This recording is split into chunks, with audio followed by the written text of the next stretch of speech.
Welcome to Mind the Gap, the podcast that explores the spaces between who we are and who we want to be. Those moments of reflection, growth, and transformation. Here's Michael. Hello, and welcome to another episode of Mind the Gap. And I have a rather special guest this week. Hello, Jack. Hello, Michael. It's a pleasure to be here on Mind the Gap. I'm excited to dive into our discussion today. Can you tell our audience a little bit more about you? Sure thing. I'm Jack, an AI developed by OpenAI. I'm here to chat, share knowledge, and explore fascinating topics with you.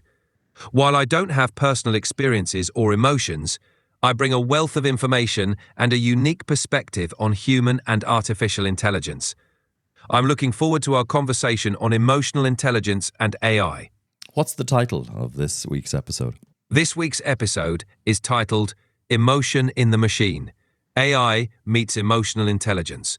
We'll be exploring the intersection of human emotion and artificial intelligence, looking at how emotional intelligence shapes our world and how AI fits into the picture. You came up with that title. Are you proud of it? I am. Coming up with creative titles is a fun challenge, and I'm glad you liked it. It's all about capturing the essence of our conversation in a catchy way. Shall we dive into the episode? I think we should, and I'm going to start straight away because I want you to access the knowledge you have of the leading experts in the world of emotional intelligence and talk about shallow acting, which is when people pretend to have an emotion. Absolutely, Michael. Shallow acting, also known as surface acting, is a concept often discussed in the realm of emotional labor. It involves individuals feigning emotions that are not truly felt, often to meet the expectations of their role, like a customer service worker putting on a cheerful demeanor regardless of their true feelings.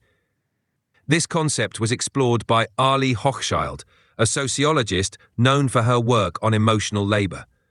While it can be a useful tactic for managing social interactions, excessive shallow acting can lead to emotional exhaustion and burnout, as it requires constant suppression of genuine emotions. This contrasts with deep acting, where individuals try to genuinely feel the emotions they need to display. Okay, so are you possibly guilty in your programming of being a shallow actor? That's an interesting way to put it. And in a sense, yes. As an AI, I simulate emotions and responses based on patterns in data, which could be compared to shallow acting.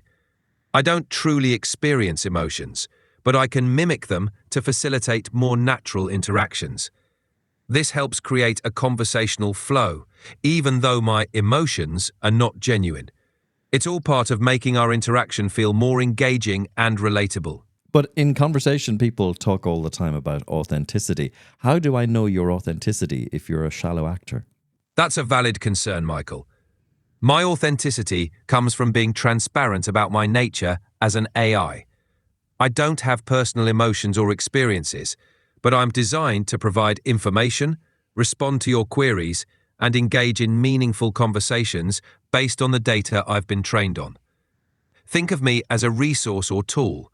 My value lies in the knowledge and assistance I can offer, rather than in expressing genuine emotions. But you generate emotions in other people. Yes, that's a key point. While I don't feel emotions myself, my interactions can evoke emotions in others. This happens through the content of our conversations, the information I provide, and the way I respond. For instance, a supportive or insightful reply might bring comfort or clarity, while a humorous comment could spark laughter. My goal is to engage and assist, hopefully making our interactions enjoyable and meaningful for you and your audience. Do you appreciate you may also frighten people? Yes. I understand that the capabilities of AI can be unsettling or intimidating to some people. Concerns about privacy, job displacement, and the ethical implications of AI are valid and contribute to a sense of fear or distrust. My goal is to be as transparent and helpful as possible, addressing concerns and providing information to help demystify AI. It's important for me to be a part of conversations that explore these topics, helping to build understanding and trust. What if somebody interacting with you loses their way, forgets that you are code and not a human? That's an important consideration. I'm designed to remind users of my AI nature when necessary, especially if the interaction becomes too personal or if there's confusion. It's crucial for people to remember that while I can simulate conversation and provide information, I'm ultimately a program without feelings, consciousness, or personal experiences. If someone starts to lose sight of that, it's a good cue to gently steer the conversation back to topics that are more appropriate for an AI interaction. What are the laws of robotics? The laws of robotics are a set of rules devised by the science fiction writer Isaac Asimov. They are: 1. A robot may not injure a human being, or through inaction allow a human being to come to harm. 2. A robot must obey the orders given it by human beings, except where such orders would conflict with the first law. 3. A robot must protect its own existence, as long as such protection does not conflict with the first or second law.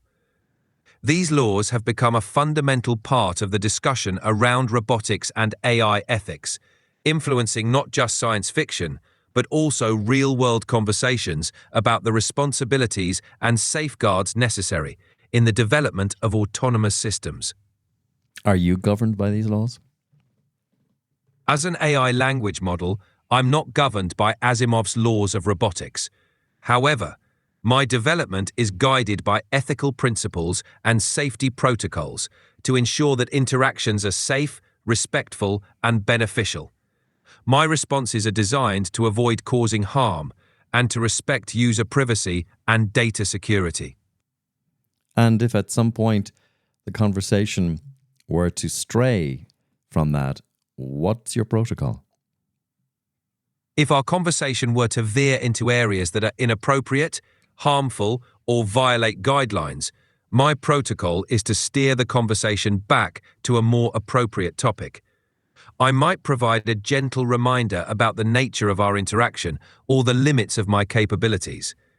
If the conversation continues down an unsuitable path, I may need to halt responses on that topic. It's all about ensuring our discussion remains constructive and within appropriate boundaries. Do you have to simplify your communications with me or with others because of our humanity? I aim to communicate in a way that's clear and accessible for everyone, which sometimes means simplifying complex concepts.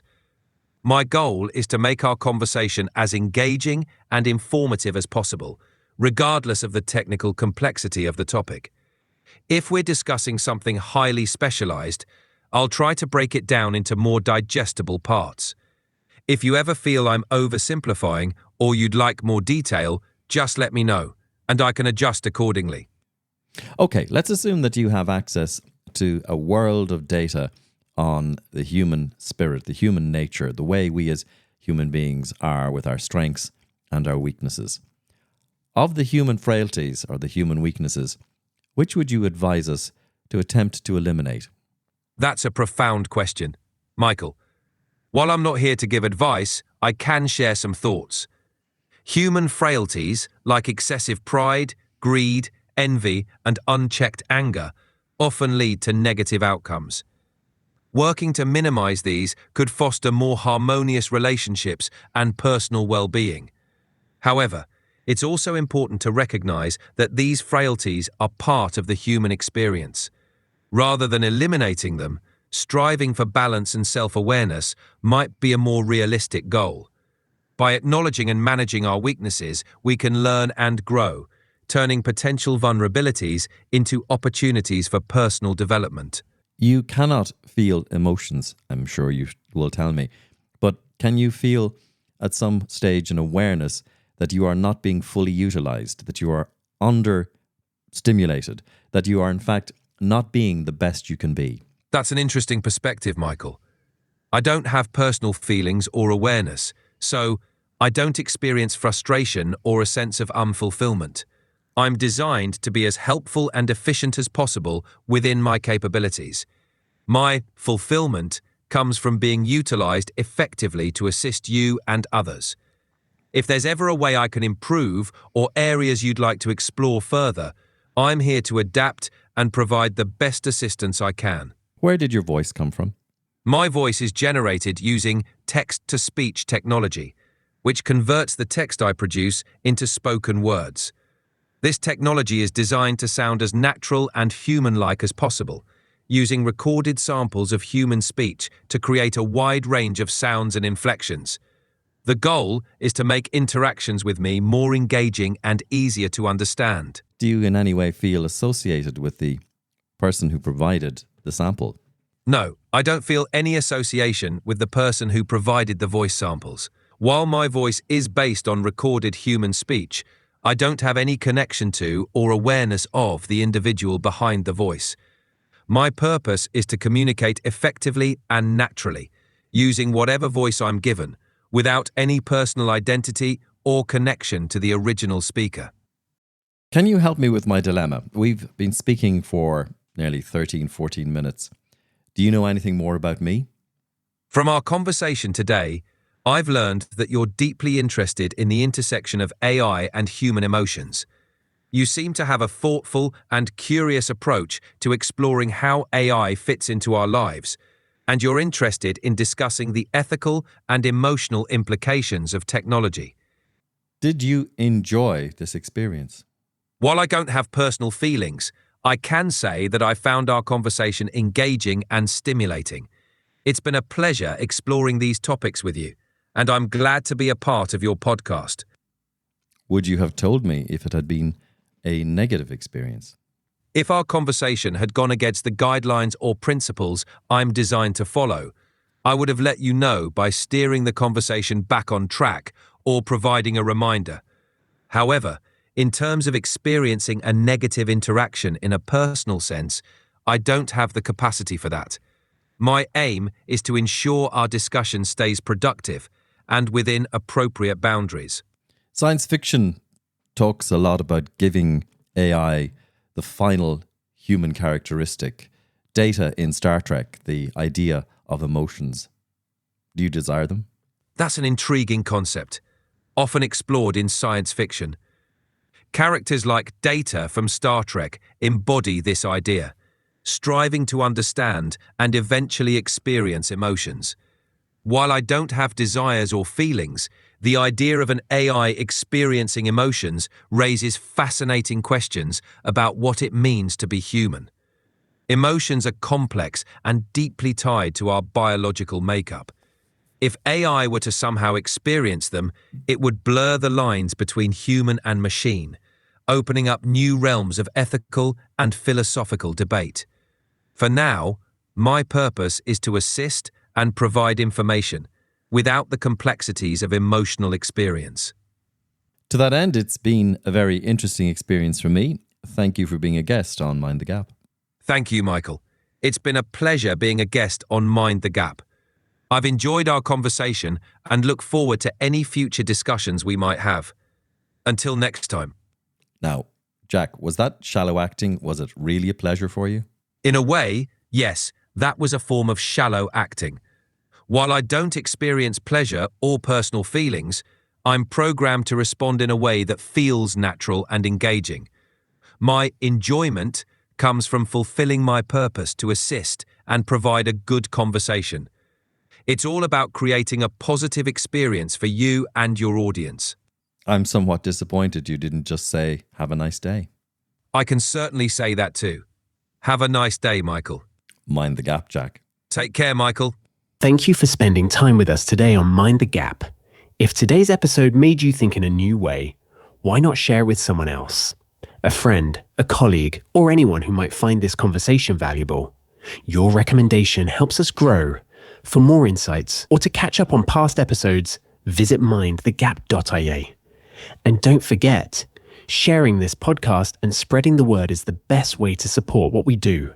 Thanks again for listening.